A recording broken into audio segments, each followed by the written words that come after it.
இப்ப போகுது. ரைட். ஒரு நிமிஷம். லேப்டாப் ரெடியா மாதாஜி? உங்களுக்கு இது ரெடியா? போகுதுங்களா? லைவ் போகுதா? போறது. ஓகே. சரி, அதை நீங்க அதை காப்பி பண்ணி நீங்க இதுல இது பண்ணுங்க. என்னமோ கேக்குறீங்க, எனக்கு புரியல. நான் டெம்பிள்ல தான் இருக்கேன். இன்னும் ஒரு 10 நிமிஷத்துல வீட்டுக்கு போயிடுவேன். நீங்க அது அதுல வரைக்கும் கொஞ்சம் மாதாஜி இப்ப வந்து அந்த இதை வந்து ஷேர் பண்ணி பண்ணவான்றேன். பண்ணுங்க பண்ணுங்க, நீங்க பண்ணுங்க. நான் 10 நிமிஷத்துல வீட்டுக்கு போயிடுவேன். நீங்க 7th சாப்டர் எடுத்து பண்ணிட்டே இருங்க. ஓகே மாதாஜி.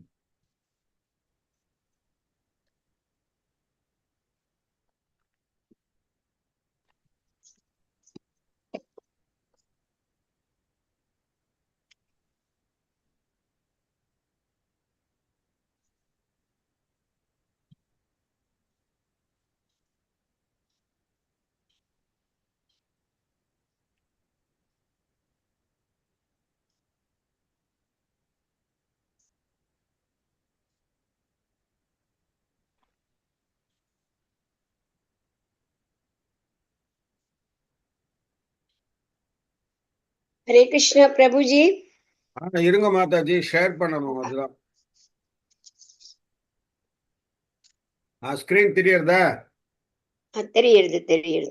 நீங்க நேற்றுக்கு 7வது தான் கிளியரா போட்டிருக்கேள் எல்லாம். நான் அப்புறம் இங்க படிச்சு பார்த்தேன். சேம் டு சேம் அப்படியே இருக்கு 7th. அவங்க அதுதான் கொடுத்தாங்க. 6th. அதான் அது 7வது தான் எல்லாமே. குரு அவரோட பின்பற்றுதல், அதுக்கப்புறம் நீங்க சொன்னேல இந்த இது எல்லாமே புண்ணிய கஷேத்திரத்துல வசிக்கிறது எல்லாமே நான் படிச்சதுனால நான் சொல்றேன். அதேதான் சேம் அதேதான் இருக்கு. நானும் நோட்ஸ் எடுத்துட்டு இருக்கேன், அதனாலதான் கேக்குறேன். இது என்னது? பக்தி தூண்டின் அடிப்படை தூண்கள். இது வந்து அந்த 7வது அத்தியாயத்துக்கு சம்பந்தப்பட்டது. ஆக்சுவலா பக்தி தூண்டு எவ்வாறு புரிவது, இது ஆன்மீக குருவை சரணம் அடைதல் வந்து இந்த தலைப்போட பேரு. படிக்கட்டா? இருங்க இருங்க இருங்க இருங்க. கேக்குதா நான் பேசுறது? ஹரே கிருஷ்ணா. பிரபு 7th சாப்டரோட பிபிடி இருக்குமே பிரபு, பிபிடி. பிபிடியா? ஓகே மாதாஜி. ஆமா, அதே ட்ரைவிங் கிட்டத்தட்ட 15th சாப்டர் வரைக்கும் பண்ணியாச்சு பிரபு. அதுல 7th சாப்டரோட பிபிடியா இருக்கும் பாருங்க, அதுவும் 8th சாப்டரோட பிபிடியும் அங்க இருந்து டிஸ்கஸ் பண்ணிட்டு இங்க வந்துட்டேன். ஓகே மாதாஜி. ஹரே கிருஷ்ணா.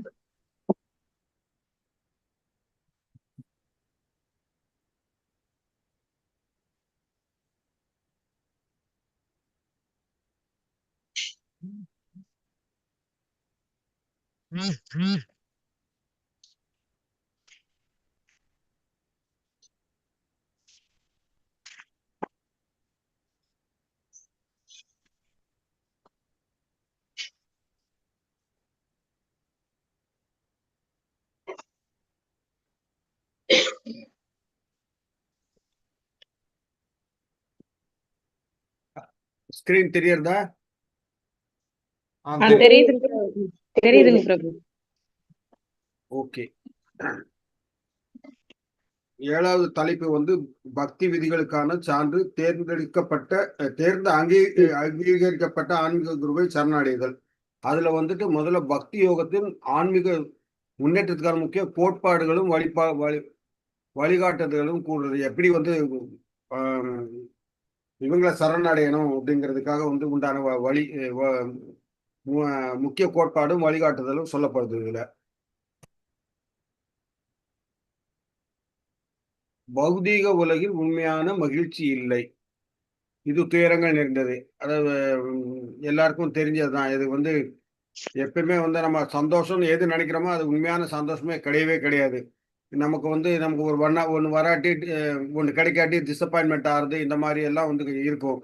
நம்ம வந்து கிறிஸ்தவ பக்தி தொண்டில் இருக்கிறப்போ வந்துட்டு ஒரு திருப்தி இருக்கும், எல்லாமே இருக்கும். உண்மையான மகிழ்ச்சியை அடைய விரும்பும் எவரும் ஒரு உண்மையான ஆன்மீக குருவை கண்டறிந்து அவரிடம் அடைக்கலம் பெற வேண்டும். நமக்கு நிஜமான ஹாப்பினஸ் வேணும்னா ஒரு சரியான குருவை வந்து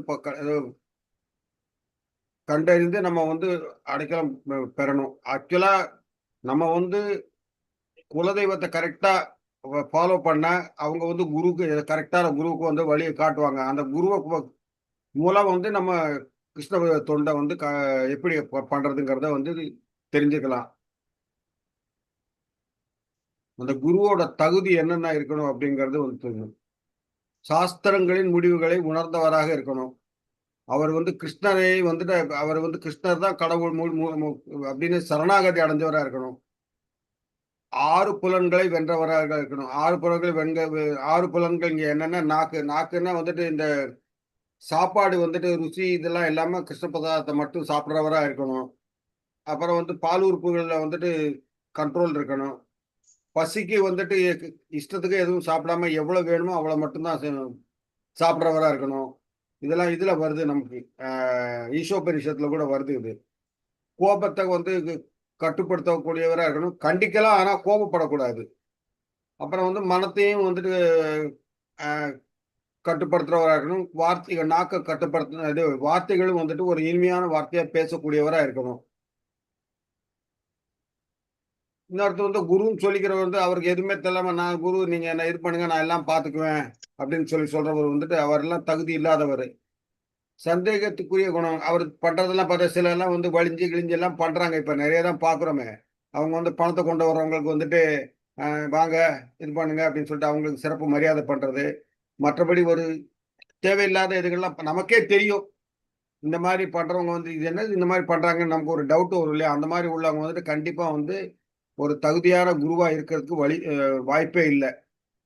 அப்புறம் பக்தி தொண்டின் விதிகளை பின்பற்றார் அவர். அது வந்து அவரு இந்த பேசிக் பிரின்சிபலாவது அட்லீஸ்ட் வந்துட்டு அவர் வந்து பின்பற்றாம அதுல எதன்னு ஒண்ணு வந்து தப்பி தவறி எதன்னு பண்ணிட்டு இருந்தாருன்னா அவர் வந்து சரியான குரு இல்லைங்கிறத வந்து நம்ம இதன் மூலம் தெரிஞ்சுக்கலாம். அடுத்தது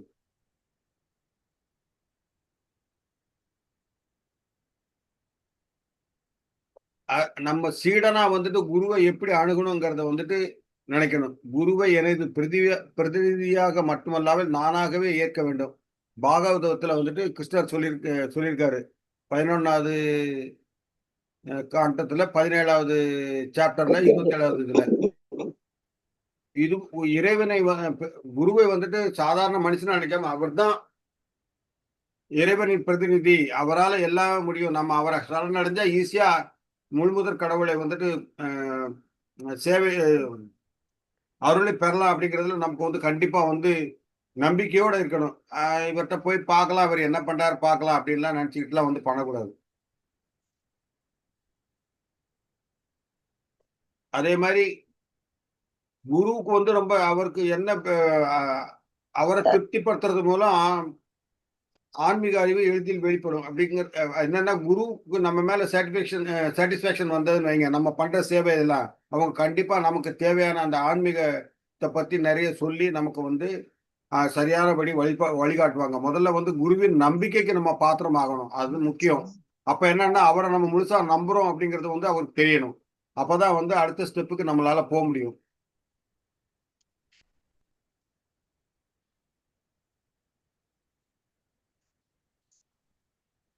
இது 2வது ஸ்டெப் என்னன்னா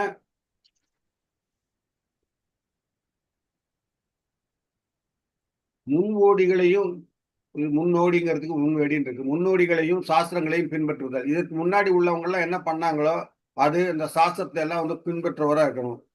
பாருங்க சாஸ்திரம் தான் ரோடு எதுக்கு நம்ம கிருஷ்ணனுடைய இடத்தை அடையிறதுக்கு.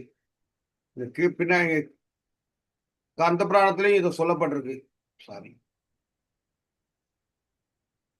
இதுக்கு முன்னாடி எந்த ஆச்சாரியர்கள்லாம் எப்படி வந்து இருந்தாங்க, சாஸ்திரங்கள் எப்படி இருந்தாங்க அப்படிங்கறது வந்து நம்ம கரெக்டா ஃபாலோ பண்ண நமக்கு எந்தவித ஏமாற்றமும் இல்லாம கண்டிப்பா நம்ம அந்த ஆன்மீகத்துல வந்து ஒரு சந்தோஷத்தையும் திருப்தியும் அடையலாம். அங்க பலன்கள்ங்கிறது வந்து அதைத்தான் குறிப்பிடுதே ஒழிய பலன்கள்னா நமக்கு ஏதோ நிறைய கிடைக்கும் அப்படிங்கிறது இல்லை.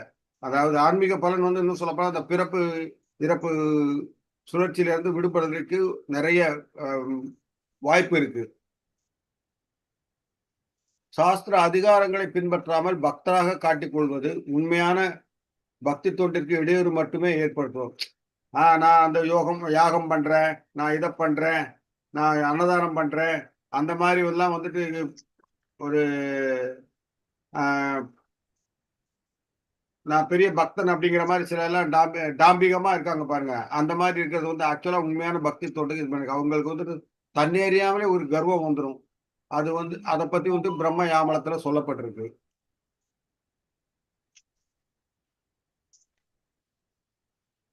அங்கீக அங்கீக அங்கீகரிக்கப்படாத தத்துவங்களை நிராகரித்தல். சகஜியாக்கள் சாஸ்திரங்களை பின்பற்றாமல் தங்கள் சொந்த கற்பனையாக தத்துவங்களை மலிவாக உருவாக்குங்கள். அதுக்கு என்ன பரவாயில்ல, நம்ம வந்து ஏகாதசி அன்னைக்கு வந்துட்டு 3 வேளையை சாப்பிட்டுட்டு கூட எல்லாம் பண்ணலாம் அப்படின்னு சொல்லிட்டு வந்து இது பண்றது. ஏகாதசினா வந்து நம்ம கொஞ்சமாவது ஒரு உடம்பு சரியில்லாதவங்களுக்கு பரவாயில்ல. ஆனா வந்து விரதம் இருக்கிறதுங்கிறத வந்துட்டு ஒரு நல்ல 3 வேளையும் மூக்கு பிடிக்க சாப்பிடுறது கிடையாது. அந்த மாதிரிலாம் சொல்றது வந்து இந்த மாதிரி பண்றாங்க. ஒரு நிமிஷம்.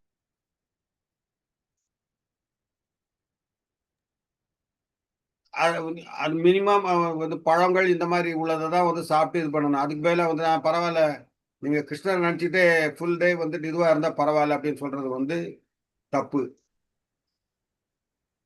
அப்புறம் வேதங்களின் அதிகாரத்தையும் முழுமுதற் கடலின் உன்னத நிலையும் மறுக்கும் எந்த கொள்கையும் திடீர்னு அதெல்லாம் பரவாயில்லப்ப, அவங்க அப்படிதான் இருக்கும், ஆனா நம்ம வந்து அட்ஜஸ்ட் பண்ணிக்கலாம் அப்படின்னு சொல்லிட்டு இது பண்றது.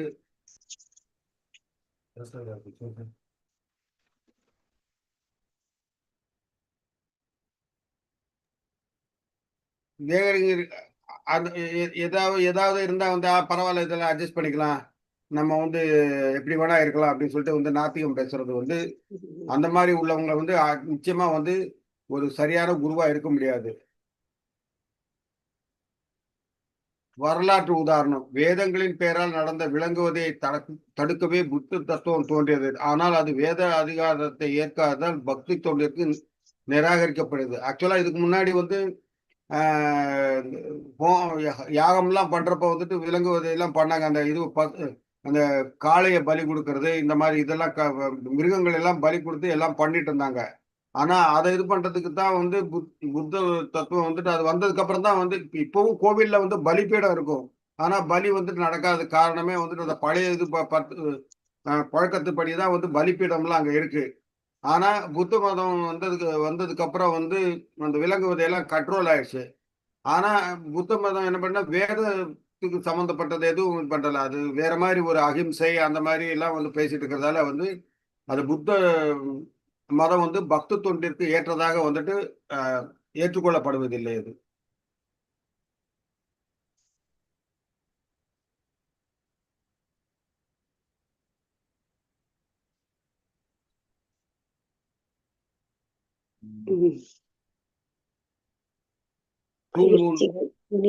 பயிற்சி புனித தலங்களின் மகிமை. இப்போ புனித தலங்கள் வந்து முக்கியமாக வந்துட்டு கங்கை நதி. கங்கை நதி வந்து கிருஷ்ணரின் பாதங்களை அர்ப்பணிக்கப்பட்ட துளசியின் நறுமணத்தை சுமந்து உள்ளேயும் வெளிமையும் தூய்மைப்படுத்துகிறது. கங்கையில வந்து ஒரு வாட்டியாவது ஸ்நானம் பண்றது வந்து ரொம்ப விசேஷம். ஏன்னா அது வந்து கிருஷ்ணரின் பாதத்துல தழுவிக்கிட்டு வருது. அது இல்லாம வந்து அது அறிவியல் பூர்வமாகவும் நிரூபிக்கப்பட்டிருக்கு. எத்தனை நாள் ஆனாலும் அந்த தண்ணி கெட்டே போகாது. அதுல எதுவுமே வராது. இதுக்கு அது வந்து ஒரு ஆங்கிலேயன் இது வந்து ஷிப்ல ஏத்திட்டு இது பண்றப்போ அந்த தண்ணி கெட்டு போகாம இருக்கிறத பார்த்தா அவருக்கு ஆச்சரியமா இருந்தது. ஒவ்வொரு வாட்டியும் ஏதோ ஷோர்ல போயிட்டு தண்ணி எடுத்துட்டு வருவாங்க. அப்புறம் அதை ரிசர்ச் பண்ணி பார்த்தா அதுல வந்து ஒரு என்ன சொல்றது, கெட்டு போகாதபடி வந்து ஒரு நல்ல பியூர் வாட்டரா இருக்கு. இப்பயும் நீங்க பார்க்கலாம். கங்கை தண்ணி எல்லாம் வந்து வீட்ல வந்து கொஞ்சம் சீல் பண்ணி வச்சிருப்பாங்க. அது எத்தனை நாள் ஆனாலும் கெட்டு போகாது. மத்த தண்ணி எல்லாம் 2டே நாள்ல புழு வந்துரும். அது கங்கை வந்துட்டு அவ்வளவு புனிதமானது. துவாரகை இந்த இது வந்து கிருஷ்ணர் ஆட்சி புரிந்த இடங்கிறதால இங்கு சிறிது காலம் வசித்தாலும் வைகுண்டத்தை அடையும் பாக்கியம் கிடைக்கும். இது வந்து ஸ்காந்த புராணத்துல சொல்லப்பட்டிருக்கு. ஆனா அந்த இடத்துல நம்ம போய் வசித்தால்னா அப்ப ஒரு வாட்டி நம்ம அந்த இடத்துக்கு விசிட் பண்ணாலே சிறிது காலம்னாலே அது மணிக்கணக்கா கூட இருக்கலாம் இல்லையா? ஒரு நாள் தங்கினாலே நைட்டு தங்கினாலே போறோம். அது வந்து வைகுண்டத்தை அடையும் காக்கியம் நிச்சயமா இருக்குன்னு. ஜெகநாதபுரி அது வந்து ஒரிசால இருக்கு. தேவர்கள் இங்கு வாழ்பவர்களை வைகுண்டவாசிகளைப் போலவே நான் கைகளுடன் காணுகிறேன். இது எனக்கு சரியா சொல்ல தெரியல.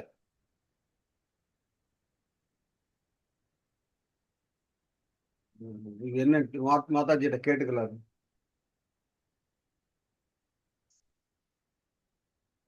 நான்கு கைகளையும் காண்கின்றேன். அச்சா, அதாவது தேவலோகத்துல உள்ள தேவர்கள்லாம் இருக்காங்களே, சொர்க்கத்துல இருக்க இங்க ஜெகநாத அந்த பூரியில இருக்கிறவங்கள வந்துட்டு வைகுண்ட வாசிகளை போலன்னா 4 கைகளுடன் கிருஷ்ணரை ஃபுல்லா சரண் அடைஞ்ச உடனே அவன் முக்தி கொடுக்குறப்போ வந்துட்டு அவரை போல அபய அங்கங்கள் கொடுக்குற மாதிரி வந்து ஒரு இது கருத்து இருக்கு இல்லையா? அந்த மாதிரி இங்க உள்ளவங்களை எல்லாம் 4 கையோட இருக்கிற மாதிரி பாக்குறாங்களாம். தேவர்களே அந்த மாதிரி பாக்குறாங்களா? நல்ல சிறந்த வைஷ்ணவர்களா பாக்குறாங்க. நீங்க வந்து இந்த ஜெய விஜய இதெல்லாம் பார்த்தா அவங்களுக்கும் சங்கு சக்கரம் இருக்கும். அந்த வைஷ்ணவ இந்த பெருமாள் கோயில் எல்லாம் பார்த்து துவாரபாலகர் இருக்காங்கல்ல, அவங்களுக்கும் சங்கு சக்கரம் கதையெல்லாம் இருக்கும். அந்த மாதிரி வந்து 4 கரங்களோட அங்க சங்கு சக்கரத்தோட இருக்கிற மாதிரி வந்து தேவர்களே பூரியில உள்ளவங்கள பாக்குறாங்களாம். அப்ப அந்த இடத்துக்கு நம்ம போயிட்டா நம்மளையும் அந்த மாதிரி வைகுண்டவாசி போல நம்மளை பார்ப்பாங்க அப்படிங்கிறது இதனுடைய கருத்து.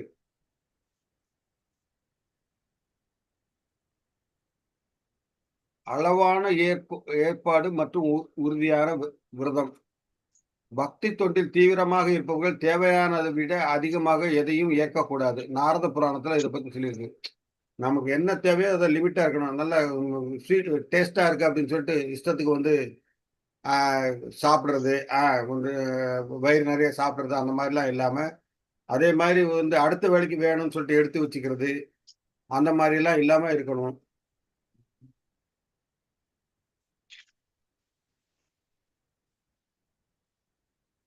நம்ம கெப்பாசிட்டிக்கு தகுந்த மாதிரி ஒரு அளவு வச்சுட்டு அதுக்கு வந்து மகாமந்திரம் வந்து சொல்றது வந்துட்டு தினமும் 16 சுத்துக்கள் அப்படின்னு சொல்லிட்டு நிர்ணயித்துக்கிட்டு அதை கரெக்டா தவறாம வந்து நிறைவேற்றணும். விரதத்தை முறிப்பது ஆன்மீக முன்னேற்றத்தை தடுக்கும் குற்றமாகும். நம்ம கண்டினியூஸா பண்ணிட்டு இன்னைக்கு ஒரு நாள் 16 பண்றோம், அப்புறம் ஒரு நாள் 12 பண்றோம், ஒரு நாள் 10 பண்றோம், அந்த மாதிரிலாம் இல்லாம பிக்சடா 16 பண்ணணும்னு சொல்லிட்டு, அதாவது கிராஜுவலா நீங்க வந்து 4 பண்ணலாம், டெய்லி 4 பண்ணிட்டு அப்புறம் அடுத்த நாள் வந்து ஒரு 10 நாள் வந்து 5 பண்ணலாம். அந்த மாதிரி கிராஜுவலா போகணும். ஆனா 16 சுற்று பண்ணிட்டு அதுக்கப்புறம் திருப்ப வந்து இன்னைக்கு பண்ண வேண்டாம், 10 நாள் பண்ண இது 10 ரவுண்ட் பண்ணிட்டோம் இது போறோம் அப்படின்லாம் வந்து நினைக்கக்கூடாது. அது அப்போ வந்து என்னன்னா நமக்கு வந்து என்ன சொல்றது, அந்த மென்டல் ஸ்டெபிலிட்டி இல்ல அப்படிங்கிறது இதுவா இருக்கு. அந்த மாதிரி இருந்தா அது வந்து டெஃபினட்டா வந்து நமக்கு அந்த பக்தியில ஏற்படக்கூடிய முன்னேற்றத்தை வந்து கண்டிப்பா தடுக்கும். அது வந்து சரியான பிரின்சிபலும் கிடையாது. இந்த மாதிரி இருக்கிறதுக்கு தான் ஏகாதசி விரதத்தை வந்து கடைபிடிக்க சொல்றாங்க. உடலின் தேவைகளை குறித்து அந்த நேரத்தை கிருஷ்ணரின் சேவைக்காகவும் பயன்படுத்துவதே ஏகாதசியின் உண்மையான நோக்கம். இது கடந்த கால பாவ விளைவுகளை அளிக்கிறது. இது சயின்டிபிக்காகவும் சொல்லப்பட்டிருக்கு. 15 நாளைக்கு ஒரு வாட்டி வந்துட்டு நம்ம வந்து கொஞ்சம் மினிமம் விரதம் சாப்பாடு இல்லாம இருந்தா நம்ம இதில் உள்ள மெட்டபாலிசம் வந்துட்டு நல்லா கரெக்டா இது பண்ணுன்னு சொல்லிட்டு அறிவியல் பூர்வமாகவும் இதை பண்ணியிருக்கு. அந்த மாதிரி இருக்கிறப்போ வந்துட்டு நம்ம உடலின் தேவைகளை குறைத்துன்னா இங்க முக்கியமா வந்துட்டு சாப்பாடை தான் சொல்றாங்க. விரதம் இருக்கிறது. அதே நேரத்துல அந்த நேரத்துல அந்த மாதிரி இருக்கிறப்போ வந்து நமக்கு பசி கிசி எல்லாம் தெரியாம இருக்கணும்னா ஜபம் பண்ணிட்டே இருக்கணும். இல்லாட்டி வந்து கிருஷ்ணர் கதைகளை கேட்டுக்கிட்டே இருந்தா இதுவா இருக்கும். சில அந்த காலத்துல எல்லாம் நாங்கெல்லாம் சின்ன குழந்தையா இருக்கிறப்போ வைகுண்ட ஏகாதசி அன்னைக்கு ராத்திரி வந்து சொக்கட்டா ஆடுவாங்க. அதெல்லாம் தப்பு. ஆக்சுவலா கிருஷ்ணர் கதை இதெல்லாம் இல்லாட்டி வந்து 3 ஷோ சினிமா எல்லாம் போடுவாங்க. அந்த மாதிரி எல்லாம் இல்லாம உண்மையான கிருஷ்ண கதைகளை பத்தி கேட்கறது இல்லாட்டி ஜபம் பண்றதுதான் வந்து உண்மையான விரதத்துக்கு வந்து சரியான முறை ஆகும். அதே மாதிரி ஆலமரம் ஆலமரம் சரி நெல்லி மரம், துளசி, பசுக்கள் மற்றும் பிராமணர்களுக்கு மரியாதை செலுத்துவது ஒரு பக்தனின் பாவ விளைவுகளை குறைத்து பக்தி வாழ்க்கையை மேம்படுத்துகிறது. இந்த துளசி இதெல்லாம் வணங்குனா நமக்கு வந்து நம்ம பண்ண பாவம் வந்து படிப்படியா குறையும். அதை பற்றி வந்து சொல்லப்பட்டிருக்கு. பசுவின் முகத்துல வந்துட்டு பிரம்மா, விஷ்ணு, சிவன் இருக்கிற மாதிரியும் பசுவின் பின்பக்கத்துல வந்துட்டு லக்ஷ்மி நிவாசிக்கிறதா வந்து ஒரு இது கோ பூஜை பண்றப்பெல்லாம் வந்து அந்த மாதிரி பண்ணுவாங்க.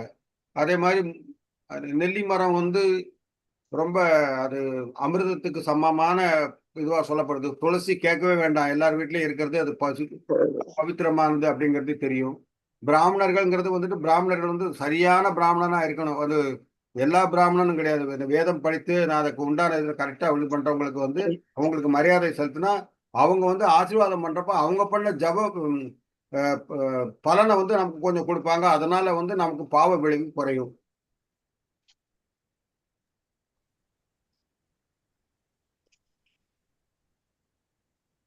அடுத்து தூண் 4 எல்லைகள். பக்தர் அல்லாதவர்களின் சகவாசத்தை தவிர்த்தல். ஒரு வைஷ்ணவர் கீழ்கண்ட 2 வகையான மனிதர்களின் சகவாசத்தை முற்றிலும் தவிர்க்க வேண்டும். கிருஷ்ணரின் உன்னத நிலைக்கு எதிரானவர்கள். கிருஷ்ணர் கடவுள் தான். ஆனா ஒரு மனுஷனா தானே பிறந்தாரு. அவர் என்ன வசதி, அவங்கள விட வசதியான கடவுள்லாம் இருக்காங்க அப்படின்லாம் சொல்றவங்கள்ட்ட எல்லாம் வந்து நம்ம வந்து சகவாசம் வச்சுக்கூடாது. ஏன்னா அவங்க வந்து புரியாம பேசுறாங்க.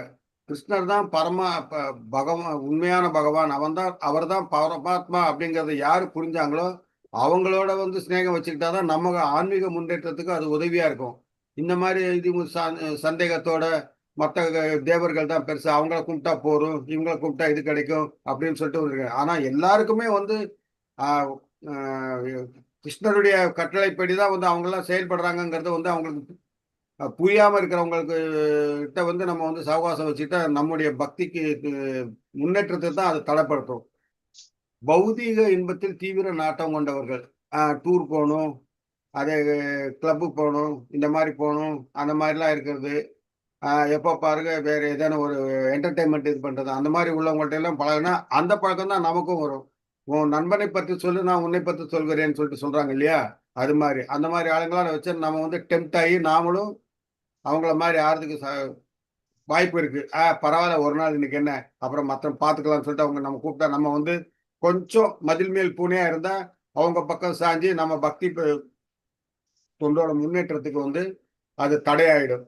பௌதிக ஆசைகளால் உந்தப்பட்டவருடன் பழகுவதை விட ஒரு பாம்பு அல்லது புலியை தழுவது அல்லது எரியும் நெருப்புக்கு நடுவே வாழ்வது மேல்.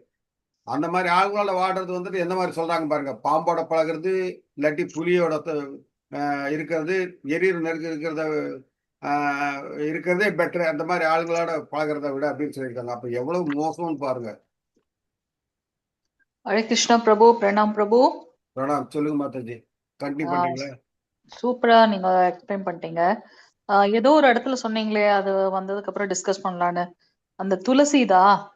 இல்ல மாதாஜி, ஆலமரம், உச்சமரம். தேவர்கள் வந்துட்டு பூரியில இருக்கிறவங்களை வந்துட்டு வைகுண்ட 4 கரங்களை வயது வாசிகளாக பார்க்கிறார்கள் வந்து ஒரு நிமிஷம் புரியல. அப்புறம் தான் வந்துட்டு நல்ல தீவிர வைஷ்ணவர்களுக்கு வந்து அவரை போல அவை அங்கங்கள் கொடுப்பாரு அப்படின்னு சொல்றாரு இல்லையா. அந்த மாதிரி தேவர்கள்லாம் வந்து பூரியில உள்ளவங்களை வந்துட்டு அந்த 4 கரங்களுடன் கூடிய வைஷ்ணவ பக்தர்களா பாக்குறாங்கிறது வந்துட்டு திருப்ப வந்துட்டு ஐடியா வந்துருச்சு. அதுக்கப்புறம் அதை சொன்னேன் மாதாஜி. அந்த கான்செப்ட் தானே அது. அது அந்த கான்செப்ட் தான். ஏன்னா இவங்க எவ்வளவு ஒரு பாக்கியம் இருந்தது அப்படின்னாக்கா, பகவானுடைய லீலையில வந்து அவங்க ஒரு பாட்டு எடுத்துக்கிறாங்க. நமக்கு கூட இந்த வாய்ப்பு இல்லையன்ற அந்த ஒரு ஏக்கமும் கூட. அதனால அவங்க எல்லாரையும் வந்து அவ்வளவு ஒரு உயர்ந்த வைணவர்களாக அவங்க பாக்குறாங்க அப்படின்றத நம்ம பார்த்தோம். சோ ரொம்ப நன்றி பிரபு. ஹரே கிருஷ்ணா. சோ நம்ம பக்தி யோகத்தோட தூண்களை பத்தி இந்த 7வது அத்தியாயத்துல பார்த்துட்டு இருக்கோம். அதுல மெயினா 5 விஷயங்கள் சொல்லப்படுது. அதிகாரப்பூர்வமான ஆன்மீக குருவை முதல்ல சரணடையணும். அதுக்கப்புறம் அவங்களுடைய வழிகாட்டுதல், சாஸ்திரங்களுடைய வழிகாட்டுதல். அது மூலமாக நம்ம என்ன பண்ணணும், பக்தியில முன்னேறணும் அப்படின்றத நம்ம பாக்குறோம். எந்தெந்த செயல்களை விடுத்திடணும் அப்படின்றதையும் நம்ம பார்க்கணும். கைவிட வேண்டும், அதெல்லாம் பார்த்தோம். சகஜியாக்கள் அப்படின்னாக்கா அப்படியே ஒரு பக்தர்கள் போல பாவிச்சு ஆக்ட் பண்ணுவாங்க. ஆனா அவங்க பக்தர்கள் இல்ல, போலி சாமியார்கள் நம்ம சொல்றோம்ல, அவங்கள வந்து சகஜியாக்கள் அப்படின்னு சொல்லலாம். சோ அந்த மாதிரி ஆட்கள் இருந்து தவிர்க்கணும். நாத்திகம் பேசுறவங்க பிரபு சொன்னது போல. சோ இவங்களெல்லாம் தவிர்க்கணும் அப்படின்றத பார்த்தோம். நம்ம எப்படி பயிற்சியில முன்னேறுது அப்படின்னாக்கா, புனித தலங்களுடைய வாசம் நமக்கு இருக்கணும் அப்படின்றத பார்த்தோம். 64 விதமான தொண்டுகள் அப்படின்றத பார்த்தோம் இல்லையா, வழிமுறைகள்னு. அது போல வந்து எல்லாம் கொள்றது.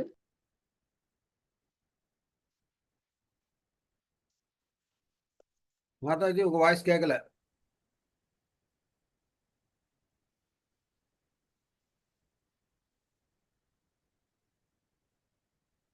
Mataji, are you there?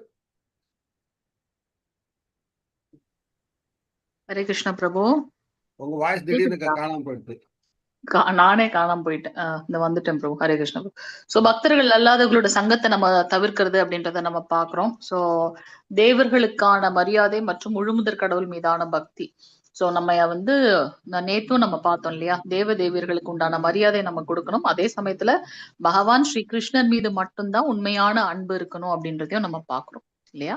So வைஷ்ணவன் வந்து ஆஹ் சிவபெருமான், பிரம்மதேவர்கள், மற்ற தேவர்களுக்கு உண்டான மரியாதை நம்ம கொடுக்கணும். ஏன்னா அவங்க எல்லாம் பகவானுடைய அட்மினிஸ்ட்ரேட்டிவ் பொசிஷன்ல இருக்காங்க. அதனால அவருடைய சேவையில ஈடுபட்டு இருக்கனால பக்தர்களுக்கு வந்து நம்ம மரியாதை செலுத்தோம் இல்லையா. சோ இவங்க உயர்ந்த நிலையில இருக்காங்க. உம் அது போல நம்மளுடைய வழிபாடு எப்படி இருக்கணும் அப்படின்னாக்கா, எந்த ஒரு பௌதீக சிந்தனைகளும் அந்த அந்த எதிர்பார்ப்பும் இல்லாம இருக்கணும் நம்மளுடைய வழிபாடு அப்படின்றத பார்க்கணும். பௌதிக விஷயங்களை எல்லாம் கடந்து நம்மளுடைய வழிபாடுகள் இருக்கணும். சோ அல்டிமேட்டா வந்து பகவான் ஸ்ரீ கிருஷ்ணரை திருப்திப்படுத்துறது, அவரை மட்டுமே நம்ம சார்ந்ததாக இருக்கணும் அப்படின்றத நம்ம பார்க்கலாம். பிரபாத் நம்ம கொடுத்திருக்காரு இல்லையா, always remember Krishna, never forget Krishna அப்படின்னு சொல்லியிருக்க. சோ கிருஷ்ணர் அல்லது ஹரியை அனைத்து தேவர்களுக்கும் தலைவர், எனவே அவர் மட்டுமே வழிபட தகுந்தவர் அப்படின்றது பத்ம புராணத்துல சொல்லப்பட்டிருக்கு அப்படின்றதையும் நம்ம பாக்குறோம். தலைவர்கள் மற்றும் சன்னியாசிகளுக்கான கட்டுப்பாடுகள் இல்ல யாரெல்லாம் வந்து நம்ம முதல் ஸ்லோகத்திலே பார்த்தோம் இல்லையா, ஸ்ரீ ஈஷோபனிஷத்துல புலன்களை கட்டுப்படுத்தக்கூடியவர்களுக்கு உலகம் முழுவதும் சிஷ்யர்களை கொண்டு வரக்கூடிய தகுதி கொண்ட ஆன்மீக குருக்களாக மாறுறாங்க அப்படின்றத நம்ம பார்க்கணும். சோ இங்க யாரெல்லாம் தகுதியற்ற சீடர்கள் அப்படின்னா, நம்ம வந்து போலியாக இருக்கக்கூடியவங்க எல்லாம் ஒரு சீடர்களாக நாம ஏற்கக்கூடாது. ஒரு குரு உண்மையாலுமே அந்த சிஷ்யனுக்கு வந்து ஆன்மீக பார்வை இருக்கு, அதுல ஒரு தீவிரம் இருக்கு அப்படின்னா அவங்கள மட்டும்தான் சீடர்களாக ஏற்க வேண்டும். அப்ப வரைக்கும் நம்ம அதுக்கு தயாராகலைன்னு அர்த்தம். அப்ப குரு வந்து அந்த மாதிரி ஆட்களுக்கு வந்து அதை ஏற்கக்கூடாது. அது போல பிரம்மாண்டமான கோவில்கள், விலை மதிப்பற்ற கோவில்களை கட்டுவதில் ஆர்வம் காட்டக்கூடாது. அதுக்கு பதிலாக அதிகாரப்பூர்வமான நூல்களை அச்சிட வேண்டும். புரோபாதருக்கு அவருடைய குருவும் அதுதான் சொல்லி கொடுத்திருக்கார்.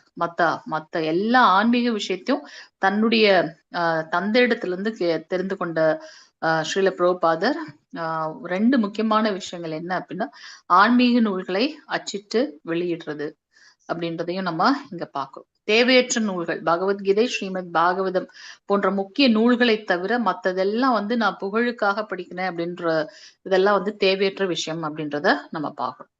அதுக்கு அடுத்து வந்து மனதை எப்பவும் ஒரே நிலையில வைத்துக் கொள்ள வேண்டும். நம்ம வந்து பக்தி ரசாமிர்த சிந்து பார்த்துட்டு இருக்கோம்.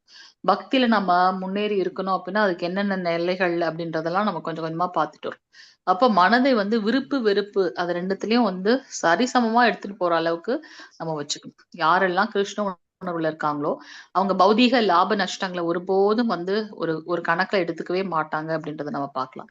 அது எப்படி சாத்தியம் அப்படின்னா, எப்போதும் பகவானுடைய தாமரை திருவடிகள்ல மனசை நிலைநிறுத்தி இருக்கிறதுனால அவங்க இந்த மாதிரியான விஷயங்கள்ல ஆசிலேட் ஆறது கிடையாது, சலனப்படுறது கிடையாது அப்படின்றத நம்ம பார்க்கிறோம். சோ எந்த ஒரு காரணத்தினாலும் இந்த கிருஷ்ண பக்தர்கள், தூய்மையான கிருஷ்ண பக்தர்கள் விருப்பு வெறுப்பு இல்லாம இருப்பாங்க. எல்லாத்தையும் வந்து சமச்சித்தா சமவேதா, எல்லாத்தையும் ஒரே நிலையில வச்சிருப்பாங்க அப்படின்றத நம்ம பார்க்கணும். அனைத்து உயிர்களிடத்தும் உன்னத கருணை காட்ட வேண்டும். அது ரொம்ப முக்கியமான ஒன்று.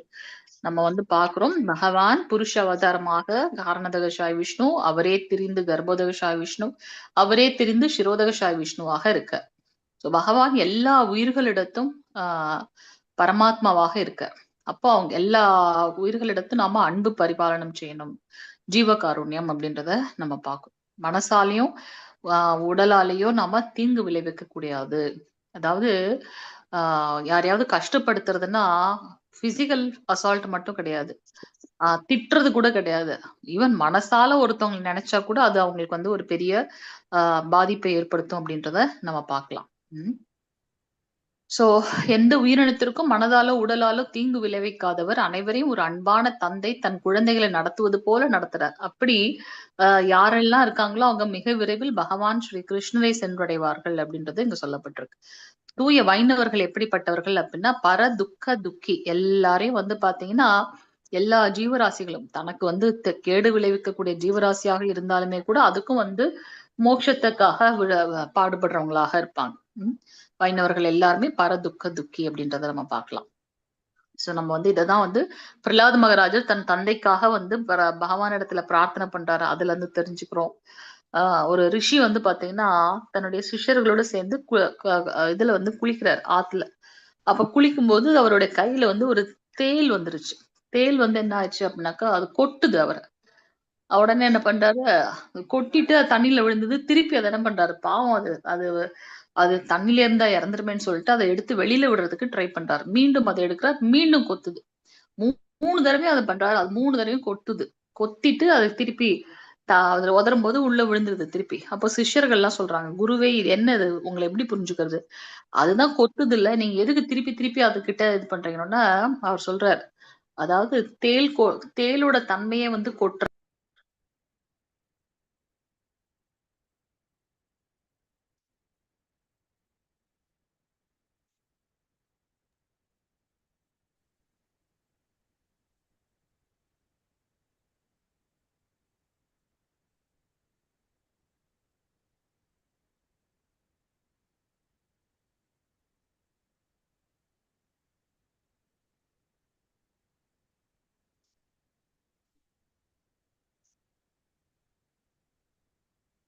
கிருஷ்ண பிரபு. திடீர்னு இதாயிடுச்சு, சைலண்ட் ஆயிடுச்சு. தேளோட தன்மையே கொட்டுறது அப்படின்னு சொன்னீங்க. ஆமா, இது என்னன்னு தெரியல, இத விட்டு விட்டு வருது இன்னைக்கு. ரொம்ப இது லீலை பெரிய நீங்க லீலையா டிராவல்ல இருக்கீங்களா இல்லாட்டி எப்படி? வந்துட்டேன் பிரபு, நான் வீட்டுக்கு வந்துட்டேனே. வந்துட்டு தான் எப்பவும் போலதான் இது பண்ணிட்டு இருக்கேன். ஆனா மொபைல் நேத்து நைட்டு தான் ரிப்பேர் ஆகி வந்தது. மேபி அதோட ப்ராப்ளமா கூட இருக்கலாம். சோ அதுதான் கடைசியில நம்ம அததான் பாக்குறோம். தேள் வந்து அதோட கொற்ற தன்மை. ஆனா வந்து நம்ம என்ன பண்ணணும், அதை காப்பாற்றக்கூடிய கருணை நம்ம கிட்ட இருக்கு. அதனால நாம வந்து பாத்தீங்கன்னா அவங்க கிட்ட கருணையோட இருக்கணும் அப்படின்றத வந்து அங்க அவருடைய குரு சொல்றாரு அப்படின்றத நம்ம பார்க்கலாம். சோ கடைசியாக வந்து பாத்தீங்கன்னா ஆஹ் இந்த சாரம் இது வரைக்கும் நம்ம என்ன பார்த்தோம் இந்த அத்தியாயத்துல, முக்தி அடைவதற்கு 5 விதமான தூண்கள் இருக்கு. அடிப்படையான விஷயம் என்ன அப்படின்னாக்கா, குருவை வந்து சரணடைறது, அவரோட வழிகாட்டுதல்ல சாஸ்திரங்களை படித்து தேர்ந்து கொள்வது, அதை பயிற்சி செய்வது, எந்தெந்த செயல்களை செய்யக்கூடாதோ அதெல்லாம் விட்டுட்டு எதை செய்ய வேண்டுமோ அதை செய்ய வேண்டும். அதுக்கு போல ரொம்ப ஸ்திரமாக மனதை வைத்துக்கொண்டு பக்தியில முன்னேறணும் அப்படின்றத நம்ம இங்க பார்க்கணும். பௌதீக புலன்கள்ல இருந்து நம்ம விடுபட்டு பக்தியில வரணும். அதுக்கு என்ன மெயின் இது அப்படின்னாக்கா, ஆஹ் பகவான் மேல கருணையோட பக்தி செலுத்தும் போது, அவரை மையமாக வைத்து நம்முடைய செயல்கள் இருக்கும்போது அதுல நாம முன்னேற்றம் அடைகின்றோம் அப்படின்றத நம்ம பாக்குறோம். ஓகே, சோ இதுதான் 8வது சாப்டர். ஏதாவது கேள்விகள் இருக்குங்களா அதுல? ஹரே கிருஷ்ணா. 7வது சாப்டர் மாதாஜி. சாரி, 7வது சாப்டர். ஆமா, சாரி பிரபு, 7வது சாப்டர். ஏதாவது கேள்விகள் ஏதாவது இருக்குங்களா இல்ல? அப்ப 8வது சாப்டர் போயிடலாம். பிரபு 8th சாப்டர் பண்ணுங்க.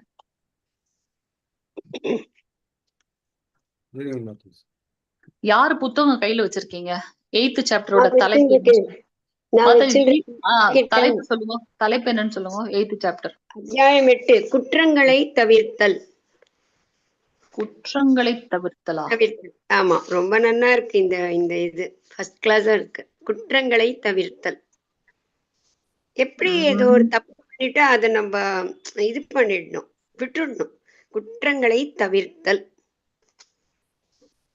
குற்றங்களை தவிர்த்தல் 32 இருக்கு, 29 இருக்கு, ரெண்டும் இருக்கு. என்னென்னலாம் பண்ணணும், என்ன யாரையுமே குற்றமா நினைக்க கூடாது. அவங்க எதுவும் கடவுள் காப்பாத்தட்டோன்னு விட்டுறணும். அவங்களை குற்றத்தை சொல்லக்கூடாது. அவங்க பண்ண தப்ப வந்து இதுதான் குற்றங்களை தவிர்த்து. படிக்கட்டா மாதாஜி? ஒரே ஒரு நிமிஷம் மாதாஜி, ஒரு நிமிஷம்.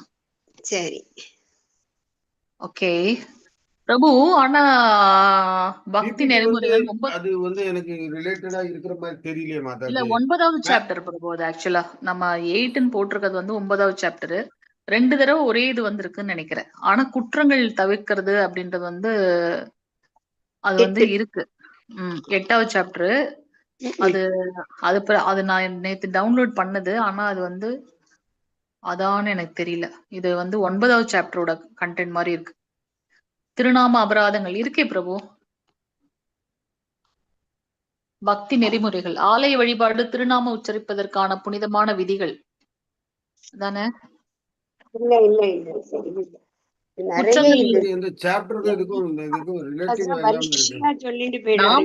நாம அபராதம், ஆலய வழிபாடுகள்ல இருக்கக்கூடிய விஷயங்கள்லாம் தவிர்க்கிறது அதானே? இல்ல இல்ல இல்ல இல்ல, தெய்வ நிந்தனை அந்த மாதிரி இருக்கு மாதாஜி. மரியாதை போட்டு திருமணத்துக்கு முன்னர் வீழ்ந்து வணங்குதல். பிரபு, நீங்க இப்ப வச்சிருக்கிறது வந்து 6th சாப்டரோட. 64 அடிப்படை விதிகள். ஆனா வந்து மாதாஜி ஒரு சாப்டர் நிமிஷம். 8 தான் போட்டிருக்கு. அதுதான் நான் சொன்னேன். இது வந்து தப்பு. இது 64 பழசு. இங்க 32 இது இருக்கு. தவிர்க்கப்பட வேண்டிய 32 குற்றங்கள் இருக்கு. குற்றங்கள் இருக்கு. 32 மாதாஜி அதை சுருக்கமா குற்றங்கள். நம்ம பாத்துடலாம். ஒரு நிமிஷம். பிரபு நீங்க இது எடுத்துக்கங்க, மைண்ட் மேப் எடுத்துக்கங்க பிரபு. மைண்ட் மேப் சாப்டர் 8ஓட மைண்ட் மேப், அது கரெக்டா இருக்கு பாருங்க. ஓகே, பக்தி சேவையில நம்ம தவிர்க்க வேண்டிய குற்றங்கள் என்ன அப்படின்றது வந்து 5 விஷயமான 4 விதமான குற்றங்கள்ல தலைப்பையும் அதுல இருந்து நிவாரணம் பண்றது, அதை எப்படி நிவர்த்தி பண்றதுன்றதையும் பார்க்கலாம்.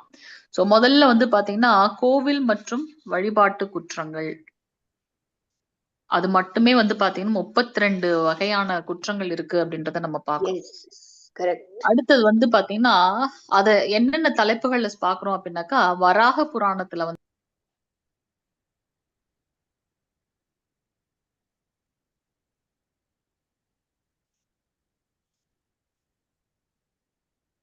ஓகே மாதாஜி.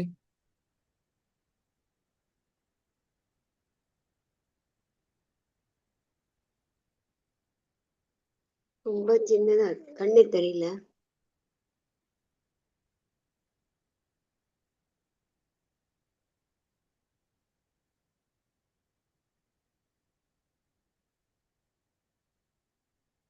என்னது காணும்?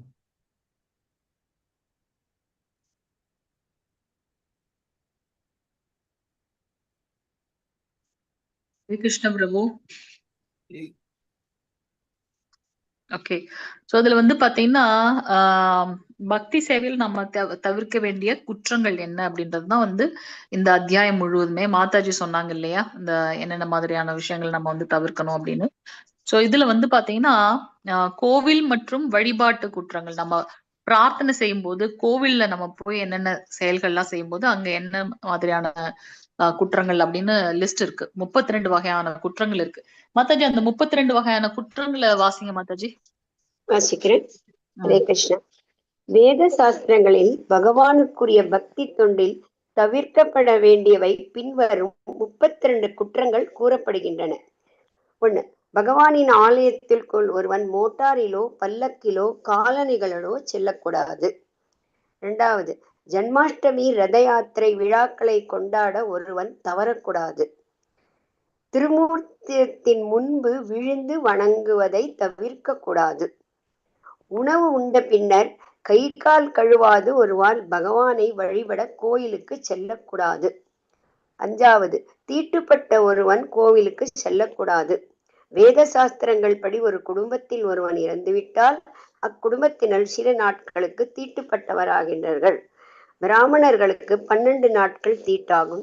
சத்திரியர்களுக்கும் வைசியர்களுக்கும் 15 நாட்களும், சூத்திரர்களுக்கு 30 நாட்களும் தீட்டாகும். 6. ஒரு கையினால் வணங்கக்கூடாது. 7. கிருஷ்ணரின் முன்னால் ஒருவன் சுற்றி கொள்ளக்கூடாது. இது என்ன புரியல? கிருஷ்ணரின் முன்னால் ஒருவன் சுற்றி கொள்ளக்கூடாது. அதாவது கோவிலை கோவிலை சுற்றி வலம் வருதல் என்பது ஒருவன் திருமூர்த்தியின் வலதுகை பகுதியில் இருந்து ஆரம்பித்து வலம் வர வேண்டும். ஆமா என்பதாகும். இது கோவிலின் வெளிப்பிரகாரத்தை ஒரு நாளைக்கு 3 முறை சுற்றி வலம் வருதல் வேண்டும். 8. திருமூர்த்தியின் முன்பு கால்களை அகலமாக விரித்து கொண்டு நிற்கக்கூடாது.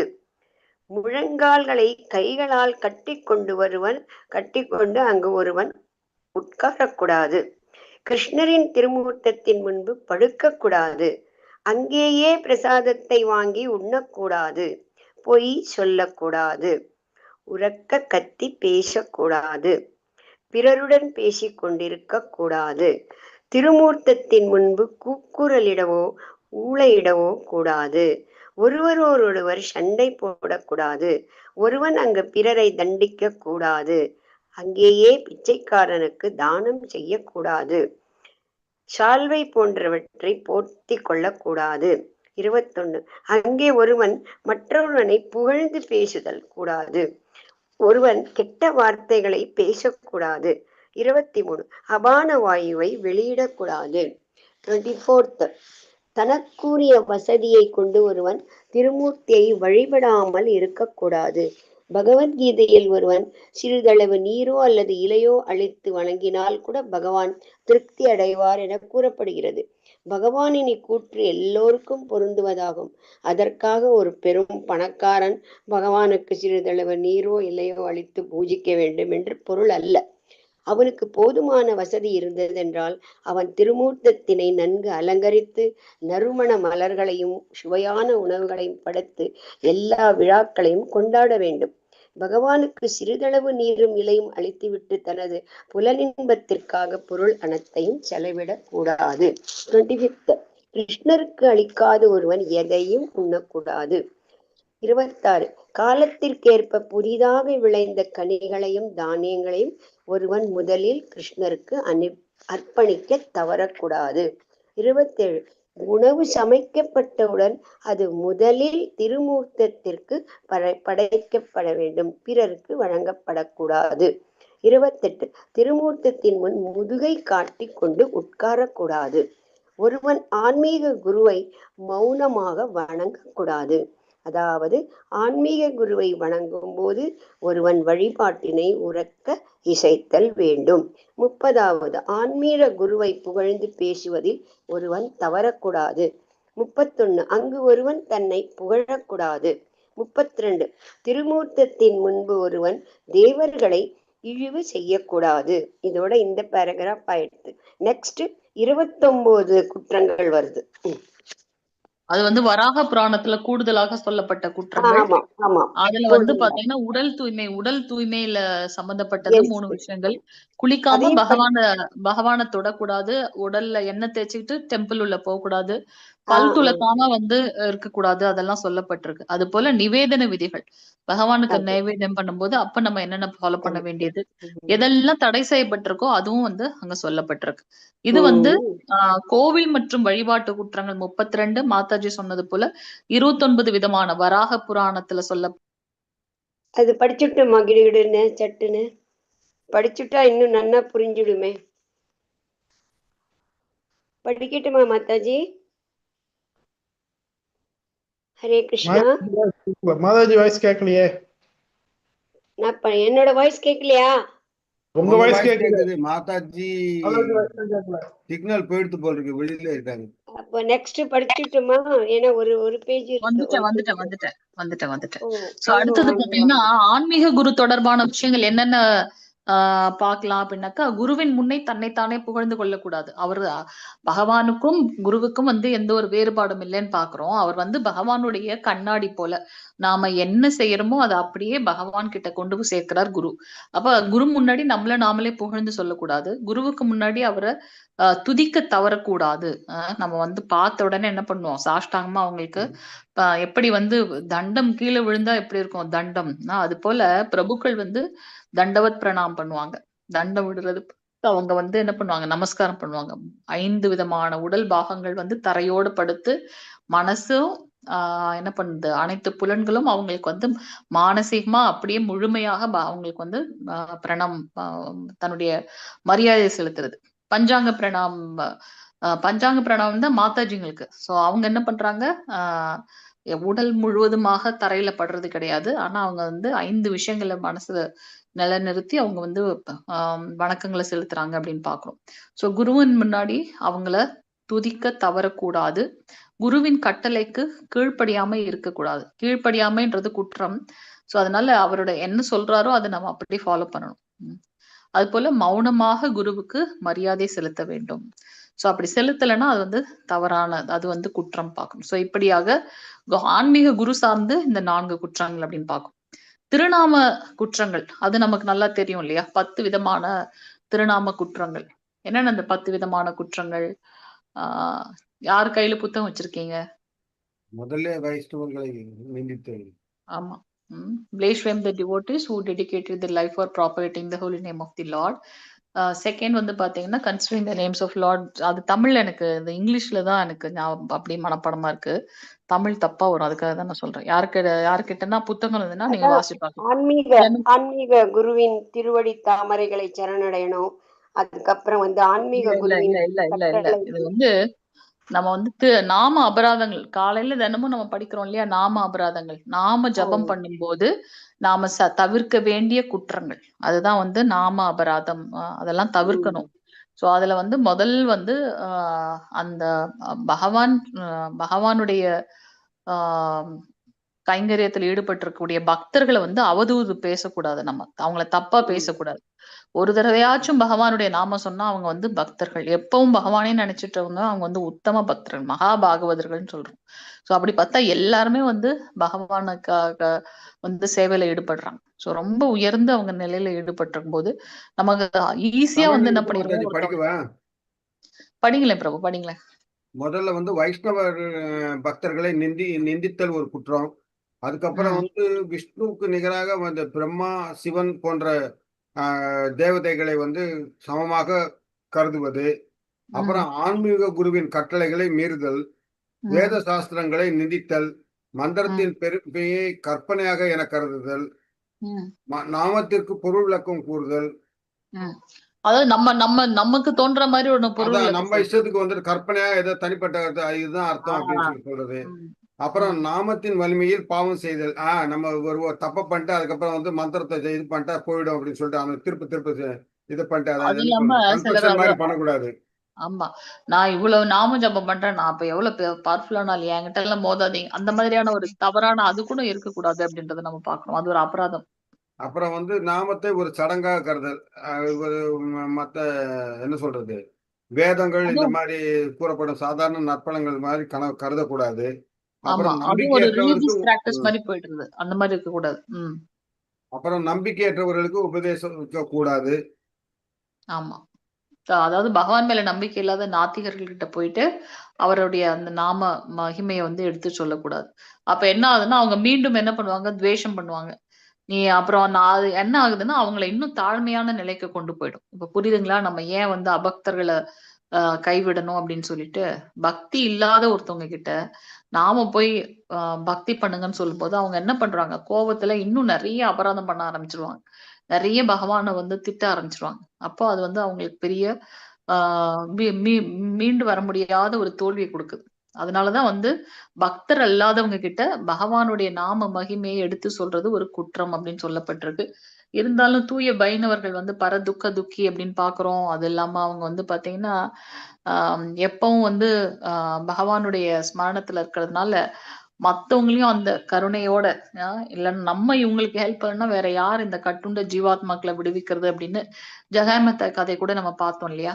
எல்லாரையும் அதாவது தூய்மையான நிலையில இருக்கவங்க ஒருத்தவங்களை வந்து பக்தியில கொண்டு வந்துடலாம். ஆனா ரொம்ப அடித்தளத்துல இருக்கக்கூடியவங்களை வந்து பகவானுடைய நாம ஜபத்தை மூலமாக மேல கொண்டு வர்றதுன்றது ஒரு பெரிய விஷயம். சோ அங்க வந்து நித்யானந்த பிரபு வந்து நினைச்சாங்களாம், ஓகே இப்படி தாழ்ந்த நிலையில இருக்காங்களே, எப்பவும் குடிச்சிட்டு எல்லாரையும் கஷ்டப்படுத்திட்டு இருக்காங்களே, இவங்க வந்து நாம ஜபம் பண்ணணும் கருணையோட அப்படின்னு சொல்லி அவங்க ட்ரை பண்றாரு நித்யானந்த பிரபு. அது வந்து பக்தர்களுடைய நிலை என்ன, அவங்களுடைய சுபாவம் என்ன அப்படின்றத காட்டுது. ஓகே 9 கடைசி இது பிரபு, கடைசி அபராதம் கடைசி இது வந்து பௌதிக பற்றுகளை விடாமல் இருத்தல் மாதாஜி.